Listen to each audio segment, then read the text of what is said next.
It's been a good week. Thank you for praying. That was really sweet. It's been a good week. It's been a hectic week. We topped it off with a beautiful birthday yesterday for his parents. Happy birthday, parents. It was really nice. Everything was excellent. And I want to say it was a really good week because Friday we finished back in that trailer for conference, and I'm like, hallelujah. Because it was 2 weeks of like, it was crazy stuff. But the work begins tomorrow again as we drive to St. Louis and start not tearing down, but setting up for conference. I'm going to get my glasses. But anyway, so it's going to be an exciting week, I know, for all of you guys. Let me just get started, and then I've got some people going to help me today, and I'm excited about what the Lord's going to do in our class today, and I want you to keep your hearts open because I feel like God's got some things He wants to say to us. Several years ago, Pastor and I went to New York City, and I know there's some in here also that have been to New York City and have been to a place downtown Manhattan called, anybody know? Ground Zero. How many have been there? Incredible. You guys have been to Ground Zero? Yes. I went before the Twin Towers. Did you go on your trip? I was there before they fell. Oh, okay. It was you guys. Okay. If you've been there, and I know Sister Ogle had been before it fell, but it was a somber time.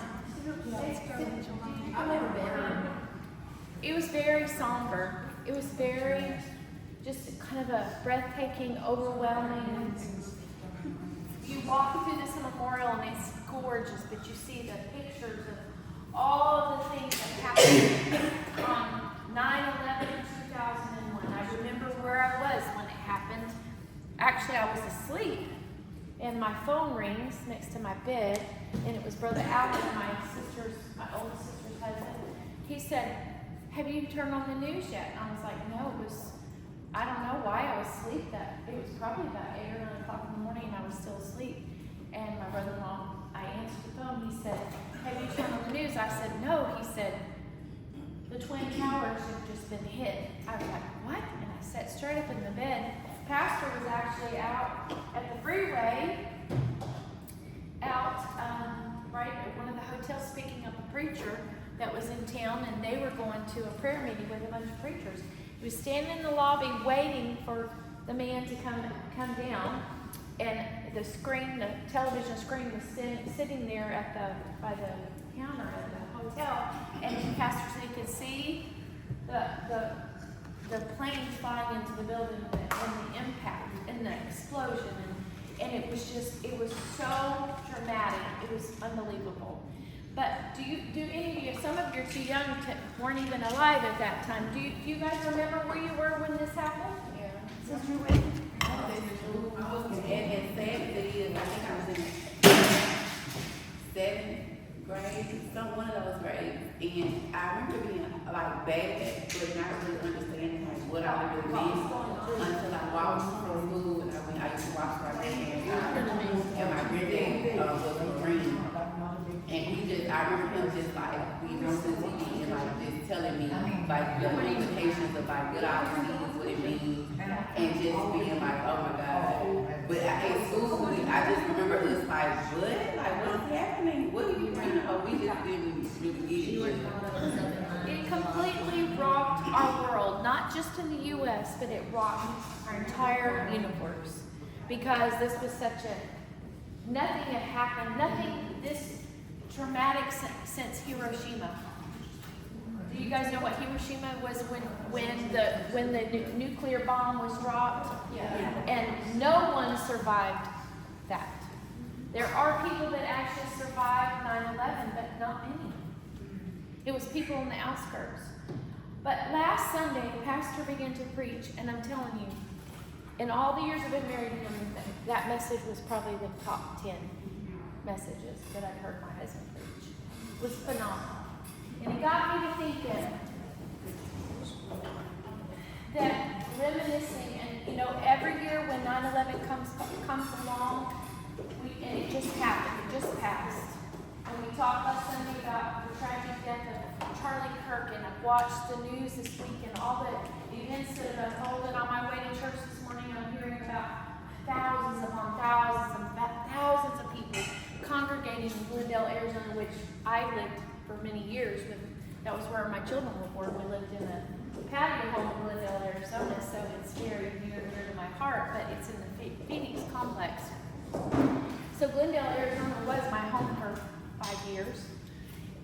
But I hear all these things happening and all this stuff going on that I listened to Pastor teach and preach, not teach, he was preaching last Sunday night about the ground zero moment.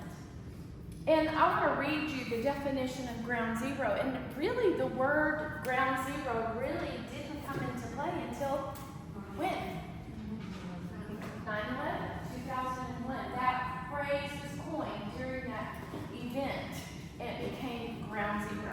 You can walk on those grounds, and there's this huge pit in the ground. It's square, it's gorgeous. They've made it incredible. The water rolls down into it. There's a negative edge, and the water just goes down into it. It's fabulous. But the somberness of walking around and looking at the exhibits and reading all those things that happened at that location and lost thousands and thousands of lives. And the lives that were affected that day. But as Pastor began to preach last week, I began to think about us in particular, how God has allowed us to endure ground zero moments. So I'm going to read you the definition, oh my glasses. Definition of the point on the Earth's surface directly above and below, or at which an explosion, especially a nuclear explosion, occurs.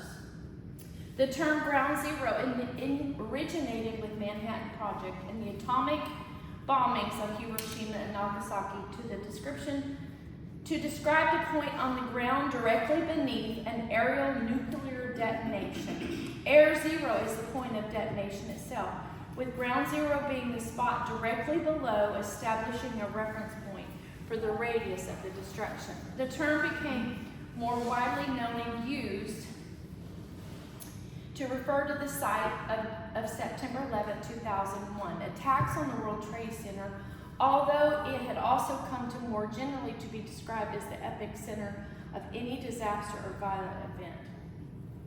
So, ground zero became ground zero, and the term we know today happened September 11, 2001. It was a monumental day that we will never forget. But as we think about it and how Pastor began to bring it into our lives, I think about Acts 9, I read it last night, about conversion of Paul on the Damascus Road. Do you remember the story in Acts 9 where he became a convert? So Saul was a Pharisee. Have you read about Pharisees? Or you know about Pharisees? They were very, very hypocritical people. Lived high and mighty. But you know what? Saul was a Pharisee, and his job was to investigate and find those people that were quote-unquote Christians and file papers and cause them to be arrested and taken to the Colosseum where the Christians were killed. That was his job. He was a Pharisee. He was very high and lifted up. And if you read about the Pharisees in the New Testament, they're very, very high up themselves. And so that was his job. Saul's job was to find quote-unquote Christians, and he couldn't arrest them. That wasn't his job. He filed papers. They basically filed things wrong with things that they did wrong and caused the authorities to come and arrest them. And then they called them off to the Colosseum. Do you know what happened in the Colosseum? Anybody know? They sent wild animals out Yes. and warriors. Brutal assassinations, brutal deaths of Christians. So Saul was a very wicked man. So on his way to Damascus to perform his duty, his job, what happened? Anybody remember? He was blinded. Huh? Bright light shone down on him, literally blinded. I'm sure he fell to the ground and what was his words? He turned and said, God, my God, why hast thou persecuted me? That was his conversion days. That was Paul's. He was Saul at the time, but he became Paul. That was his ground zero moment.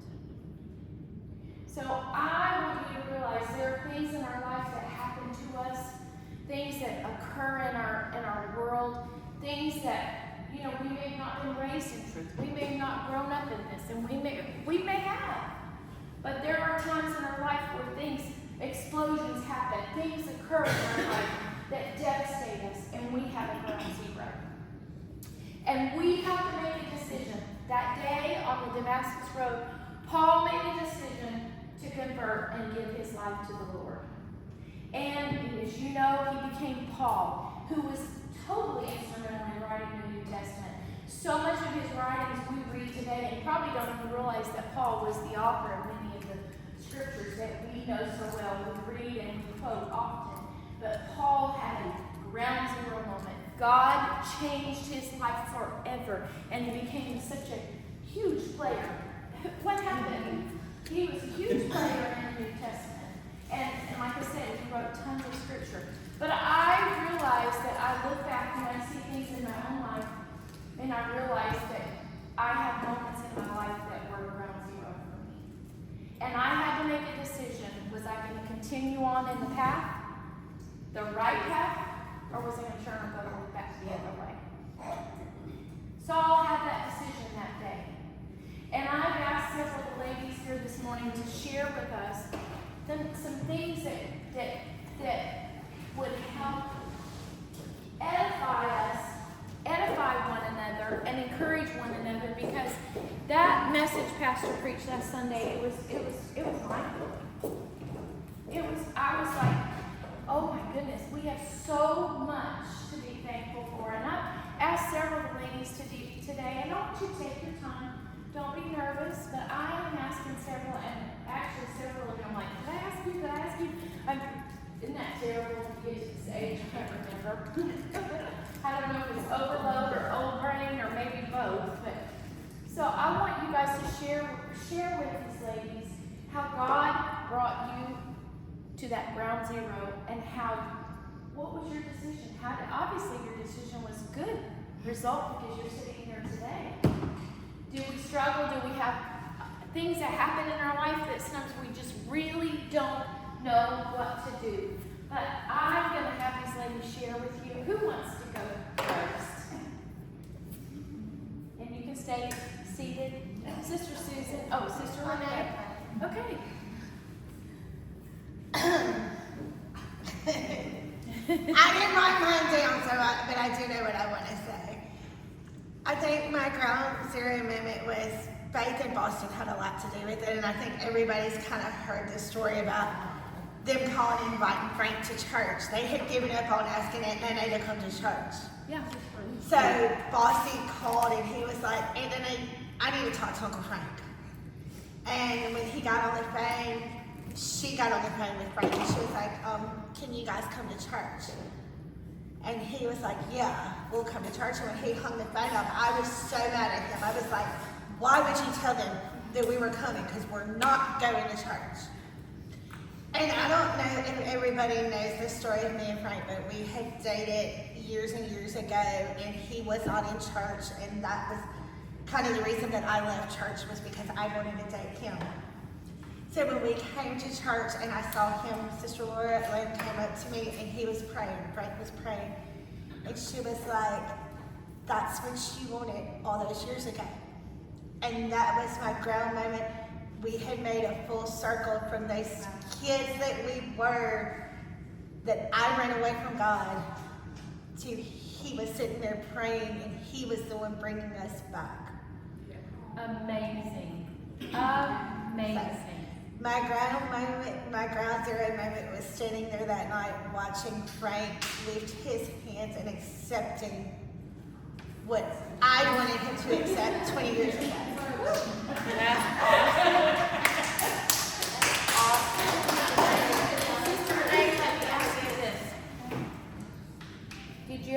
enjoyed your life during that time, and thank you for, you were in the middle of destruction. Me and Frank talked about that today. Like, it took us up until that night at church. Me and Frank were not planning on staying together. Like, when we came to church, we were in the process of not wanting. This is Miss Cindy. We were actually in the process of trying to figure out, like, where he was going to live, where I was going to move. So when we came to church, it was make or break for us. Wow, wow, wow, wow, wow. That's amazing. Oh, look at this. Welcome. Welcome, welcome.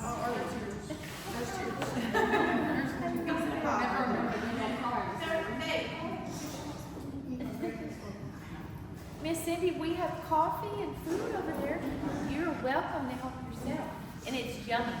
These ladies. Thank you, ladies, again. I forget sometimes to say thank you for what you do to make everybody happy and everybody's better happy. You guys are bomb. Hey, who wants to go next? Tamika. She's like, this is awesome. You guys have been waiting on this. Okay, my grandmother, when I backslid, God had been, even when I backslid, he was always pulling on me, but I was ignoring. I'm so sorry. Can you speak a little louder? We're hard of hearing since you were kind of hard to hear.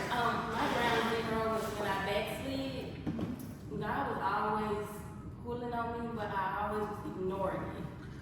And so it's like, the devil always try to like, it's like he got a blindfold, like make it seem like everything is going good. Until one day it's just like he just snatched it off. Because he make you think everything's okay. And mentally, physically, emotionally, spiritually, everything just started coming down. And I'm like, I'm saying to myself, like, I can't believe I'm still here. Like, how am I dealing with this? And I just knew I had to either get it together or I was going to self-destruct. And I wasn't coming back from whatever was going to happen. So, it's like the devil knew it was going to happen before it happened. Because, like, right then, I'm like, I wonder what are people doing at Pastor Brian's church? And I wonder if they the same from when I left. And I'm like, I'm gonna go visit. So I came, and I made it right there at the door. And I said, I'm scared. I'm back. I said, I'm scared, come back. And he was like, that's just the devil. Or like, if I'm feeling like that, something is right. So I came in, and Sister Brian, you was right. I stopped at that door because I didn't know what to expect. And so I didn't know what to expect. But when I came in, I just felt a lot of peace and a lot of love. And I'm like, it's the same way. It's the same way when I first came. And I was just thinking, like, I feel like all that stuff that just started coming at me at once, I feel like that the devil, once I stepped in these doors, that it was gonna be a big change, and he was trying to stop me. And so, but that was my ground zero at that moment. So you came walking in here, you already had made a decision. Had you? I have to say one. Go for it. And so, I mean, it's just how the devil do. In my head, I'm like, nobody said nothing to me. I'm just like, well, I'm coming just like I am. With my earrings, my lipstick, my pants, and little did I know, when I left, I'm like, all of those things, I didn't want them. I didn't want to wear that lipstick. I didn't want to wear those earrings. I didn't want to wear those pants. But before I came, I'm saying all this stuff, and it's like, little did I know, I would have a whole different mindset. But the Lord had been dealing with you for some time. So you were already prepped and ready. This was the time and moment. And it's incredible and amazing to watch a made-up mom. Yes. You can tell when someone has turned the corner and they have a made-up mind. It's different how they walk, it's different how they talk, it's different how they conduct themselves, they're different. And so, even though you were the way you were, you said you felt convicted of some things that nobody said anything to you about, but she felt different. She already had in her mind. Who's next? That's great. Leslie, thank you. Sister Lisa. There was some stuff down there that, I said my life was upside down. It was upside down. I lost a child, and then I lost a parent. And I was carrying just a lot of anxiety, a lot. And I really felt like I was coming to church. And I was here. I was. And I felt that there was no hope. And I remember one Sunday standing on the side of the church, and I was really broken. And it might not be the exact words that this person said, but to me, I took it like this. And Brother Dallas came up to me and he told me, he said, just because you feel that your life is unfair, that things have been unfair, and that God has always been right there beside you, always. And he had told me stuff, and I've said this before, you know, that he had great plans and just to take hold and believe and stop worrying about past failures. So at that very moment, and it was a lot of times that he said that, at that very moment was really my ground zero. You know, I realized that I wasn't alone anymore. You know, it's when you lose a child, it just takes. I don't say a whole lot about Willie to anybody else. Not that they because he nervous, but I don't say a whole lot. When you lose a child, take something just a piece of your heart, just right out, that just never replaces. And God has just made me realize that He's always been there, you know. And now, my dad and the situation, and all that. And Brother Brian said something to me yesterday, the day before when I called. This is not in here, but he said, "You worried all day." He said, "And really and truly, what has it done? Has it really changed the situation?" I said, "No." He said, "It hasn't. I can instill anything in anybody. God's never gonna leave you. No matter what it is, He's never gonna leave you. He will always pick up the broken pieces."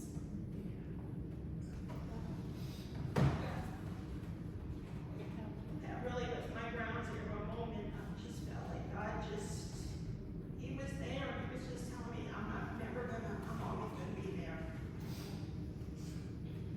And I know you've all heard the poem Footprints in the Sand. It's old, it's been around for a long time. But I look at my life so many times and that's my story. See one set of footprints in the sand. I know that's when He's picked me up and carried me through the hardest times of my life. There were times I felt like I could not take another step. I remember a time, probably 15 years ago, I was going through some major trials in my life, and I probably said this in this class. I wanted to get in my vehicle and just hit the road and drive and just see where I ended up. Because in my mind, in my thoughts, if I could just get away from all the things that are troubling me, then maybe I can come to peace. And you know the song you say, you don't understand why, you just keep going. Just keep holding on and just keep going. I held on, storm was over. And you know what, ladies? Sometimes that's all you can do, is when you're in the middle of a major trial, you just hold God is so good. Sorry. No, God is so good and so true and so faithful, even in our darkest times and darkest moments. He doesn't leave us. He's the one walking in the sand, carrying me. Who's next? That kind of goes in with what God doesn't leave you. Even when you may want to leave Him, He doesn't leave you. And I'd say, looking back over my journey of my life, journey, and there was you can say, okay, well, at what point did I start to fall to hit a ground zero? And I had been doing all that I knew to do in church and my life and just everything in life, and very involved in church. Probably, it's like, I hate to say overly so, but I was overly so involved in church. I was spread so thin in my life, and everything I was doing at work and other works. I was working 3 and 4 jobs. I was doing everything I could in church. I was involved in children's church and youth church. I was the main usher person in the greeting. I was in the choir, all that until, and so I was just really spread extremely thin. Plus also trying to, keep my prayer life up and all things. And at the stage and time in my life where I was, and a lot of traumatic things were happening. I had a lot of people die in my life. It wasn't just David. It was like I had my grandparents, my uncles. I had like 7 close family members pass away in the same year. Oh my goodness. And then my dog died. It's like the whole thing. It wasn't good enough to lose family, but you lost your animal too. Yeah, Go figure. So it was, and I say all that, I know it's kind of like whatever. But I remember being at the altar of the church and crying and saying, God, I'm so tired. And I don't want to leave you. Yeah. But I just want to sit on the back for a while. And hindsight, looking back on things, what I should have said was, God, I'm very weary, and I don't have the strength. But you said when I am weak, that's when you are strong, and I need your strength to help me carry on. That's what I should have said. So if you ever get to a point like that, that's what you say. Don't say, I'm tired and I just want to sit in the back row for a little bit, because it was the start of my falling down the mountain. And falling down the mountain, hitting every branch along the way. It led to being very broken. And more trauma that I didn't need to go through. I didn't have to go through all that. I'm not going to share it because it's really just too hard. But it was wretched what that path took me through. And it boils down after hitting every single limb on the way down the mountain and hitting the ground. Every branch I hit, I would say, God, why are you still there? Why are you still with me? Why do you still talk to me? Why do you still grab me? Because I'm obviously not who you want me to be. I'm obviously not living the life I know you want me to be. From the outside world, everybody thinks I'm this, I'm living the best life, I'm this perfect little Christian person, but you know me. You know my heart, you know where I'm at, mentally, emotionally, physically, and I know if you were to come back today, I am lost. And I don't do. I try to do all the things that I'm supposed to do, but I know I'm not right, and I don't know how to fix that. And I can't tell you how it fixed. I don't know. I held on. I was like, I can't say, well, what fixed it? What happened? But I was sitting on the swing, looking out over a pond at my friend's house that so graciously gave me a place to stay because I was actually homeless at the time. Had nowhere really to go, and I didn't know where I was going. I didn't know what I was doing. I was thinking about going back to Maryland and being dumb, and because I didn't know what else to do. And I finally just said, you know what, God, I really am nothing. I was like, and I just don't know how you could even fix me, but it really doesn't matter anymore. My life doesn't matter anymore. I don't care anymore. All the plans that I had for myself that I thought were your plans, you know what, they don't matter anymore. And so whatever it is you want me to do, fine, I'll do it. If you want me to go to Timbuktu all by my little lonesome, living in a world of my own self, and it's just me by myself, that's okay too. I'll do whatever you want me to do. But I am nothing. And he said, well, you know what I can do with nothing? If you'll give me your nothing, I promise you I'll make it something special. And he did. He did. From that point on, the very next month or two, I met my husband. And God just put all the pieces together. And now I'm here in such a joyful, contented, beautiful place in my life and my spirit. It took a little bit of time, but over the last 6 years, God has just beautifully put me back together. And I'm thankful. Let me say something that triggered that you said. Ladies, some of us, our instinct is to run, just like I was saying. Our instinct is to run from trouble and run from our troubles. It doesn't work. If you just stand still and stay in the house and stay a part of the body, do we all have struggles? Do we always have catastrophic things in life? Absolutely. I don't know that anyone in here has never been through anything catastrophic. We all have. But the safety in the house, even at your lowest point, you have to stay in the house. You have to stay.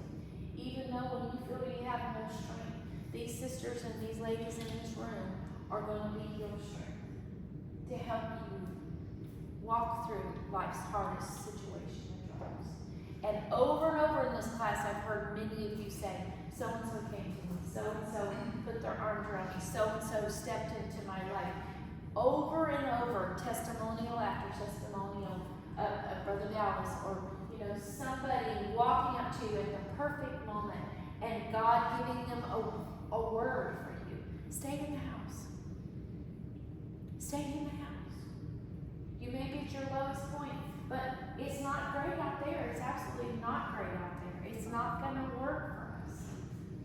But Sister Susan, these ladies have opened their hearts.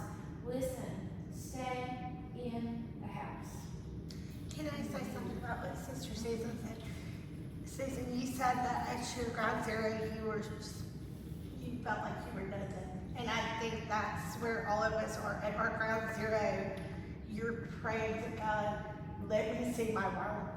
Let me see that I am still worthy. Yes. That you still want me. And I think God has to get us there sometimes. Yes. So He can work the way He needs to. And it's really hard for some of it, or like for me, because I had walked away. And I'll never go into detail about what all happened when I left the church, but I felt like there was no way that God would ever take me back. Because I didn't even feel like I was broken anymore. I felt like I had just been shattered and the pieces had just been thrown to the wind. So to hear somebody that stayed in church, to hear you say that you felt that way too, makes me feel like I am worthy also. Like Yes, that makes me feel like, Yes. because I still struggle with that. Because I still think of some of the things that were in the world. I struggle with feeling like I belong here sometimes. And you know what, ladies, the devil, the enemy, knows our weakest points. So he attacks us at those levels that we personally struggle with. He's going to attack us at those points. He is. So know that that's your point of struggle, and know that this is how the devil attacks your mind, your spirit, everything, because that's, that's your lowest of lows. Tamika said something that made me think. In my late teens, I left home, which was with my mom. She said, we were living at St. Paul, Minnesota at the Bible College, went away to airline school, and got caught up with the kids in my airline school, and was doing things I knew I wasn't supposed to do. And every single night I would lay down and beg God not to come. I was so miserable. You would think, oh, I'll be having the time of my life. It was the most miserable time of my life. Because I knew that if the Lord was to come that night, I was lost. I was going straight to hell. Because I was not doing what I knew to do and what I knew was right. So, living in, knowing what you know and walking away is the most miserable experience. I lived it firsthand for several months. It was miserable. But I know Sister Stephanie, I'm going to ask her to share with us about her ground zero. Okay, so, I don't know that it was, the pits, Right. but around this time last year, Pastor was preaching messages about being all in. And then we had Brother Godwin coming and talking about, being submitted under all this authority, and our pastor submitted under authority, and we had also went to the ladies' conference. But I would think about that message about being all in, and I would think about Caroline. And what kind of Christian would she have been if she was raised in this church, but yet her parents, any excuse would have kept them out of church? Or if this church is so important, then why doesn't my parents look like everyone else? So that bothered me. And, I was raised Baptist, so it's like changing your whole worldview.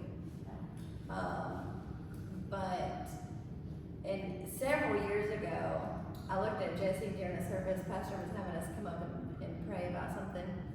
And I looked at him and I said, oh my God, I think I'm apostolic.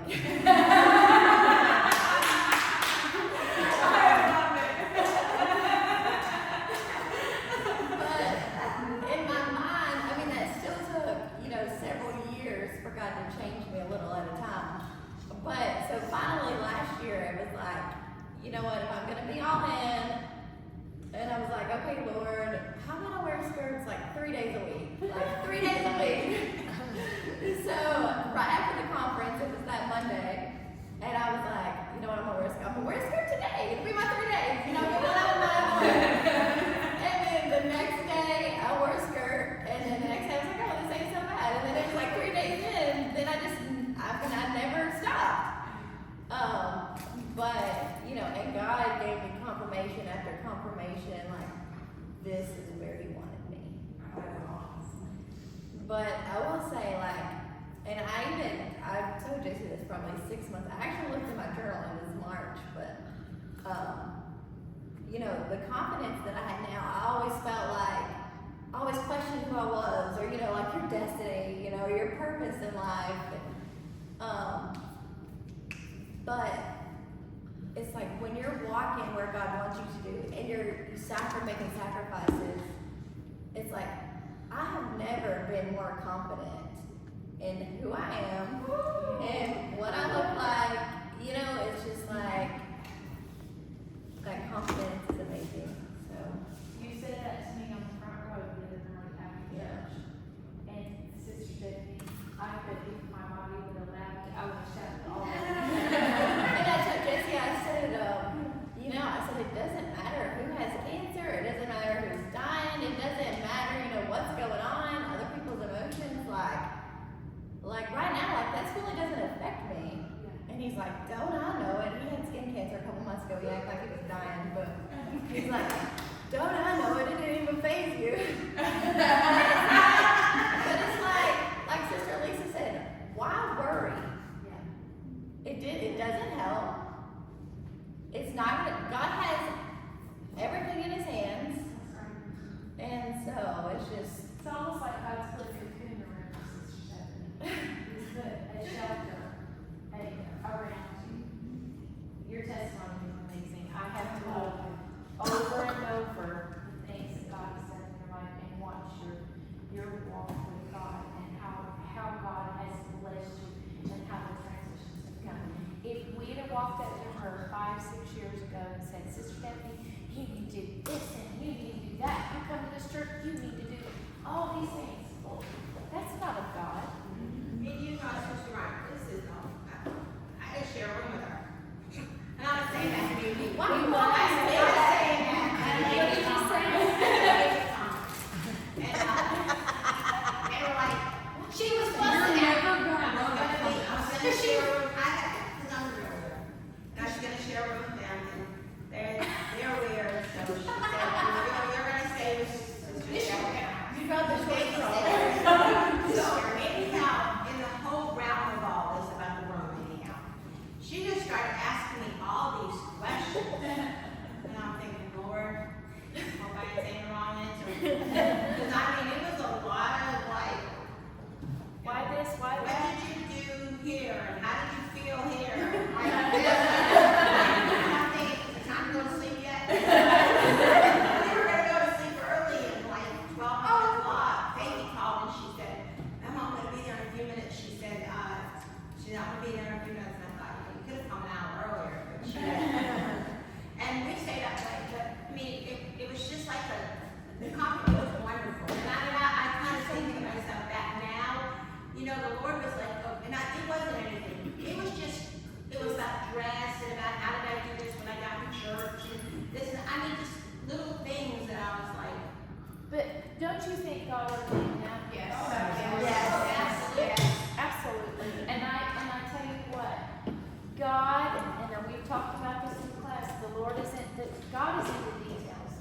And the Lord picked you to witness to her and help her because of your spirit and attitude. And I tell you what, when the Lord opens the doors on these situations, just walk through them. But remember to be gentle, and I know you were. Remember to be kind, because everybody doesn't come to God the same. And that's the cool thing about this church, is it is sanctuary. It is sanctuary. It is a place that people can come and feel loved. People can feel loved and cherished and seen. Okay? Sister, So one of the good things about hearing these stories and helps you understand where you're at in your journey. And so everyone knew what happened with my father, and I had to drive that long drive home by myself.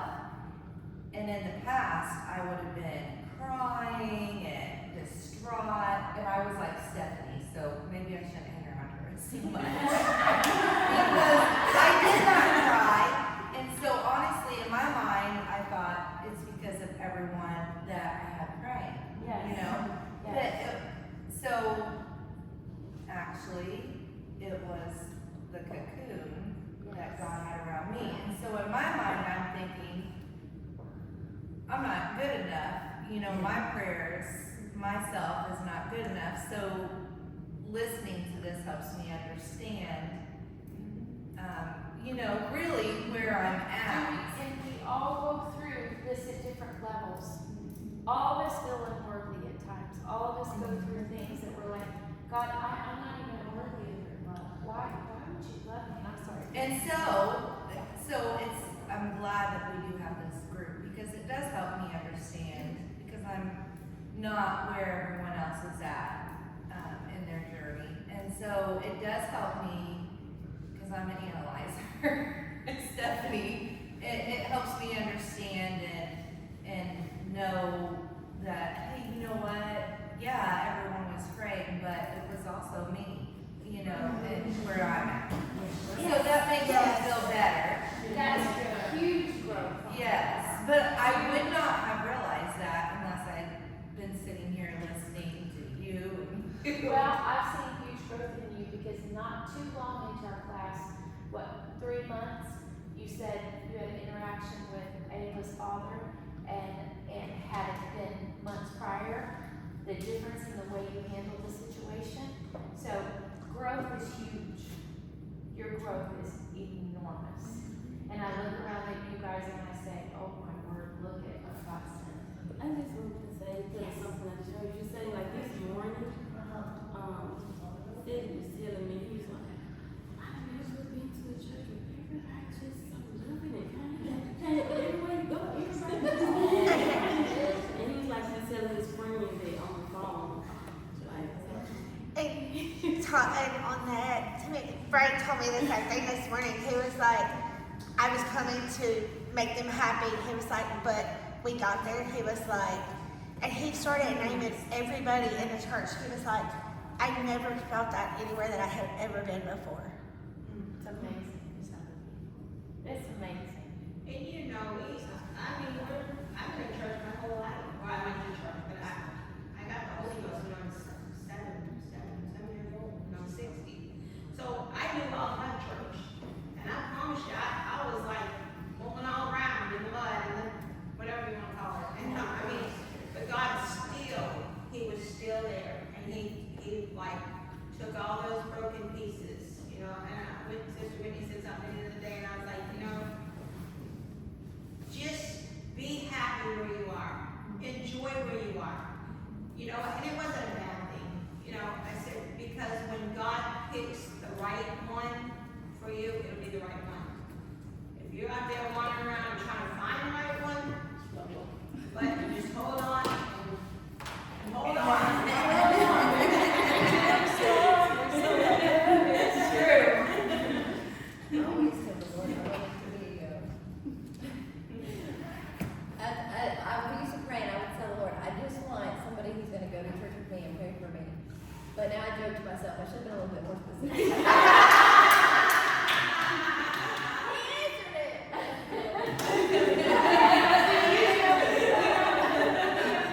God does hear our prayers, and He does hear our details.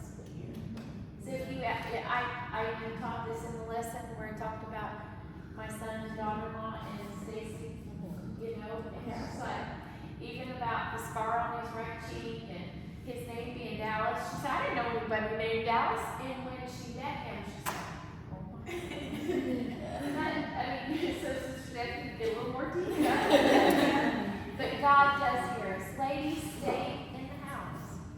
Even in the hardest times of your life. God, ooh, what was that? Scared me.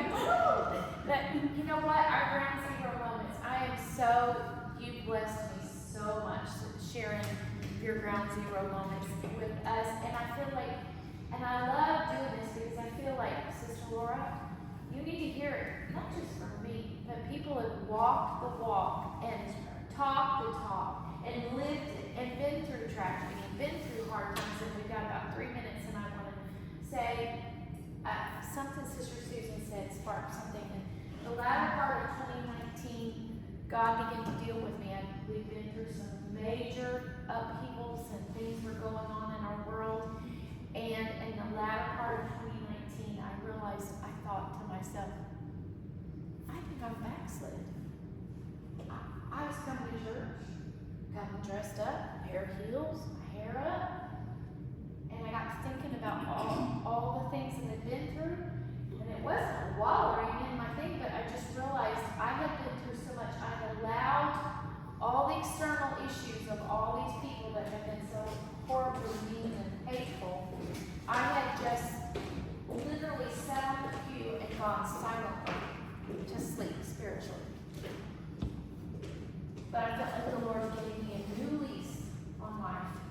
because I woke up and realized I'm sitting on a pew like a hollow,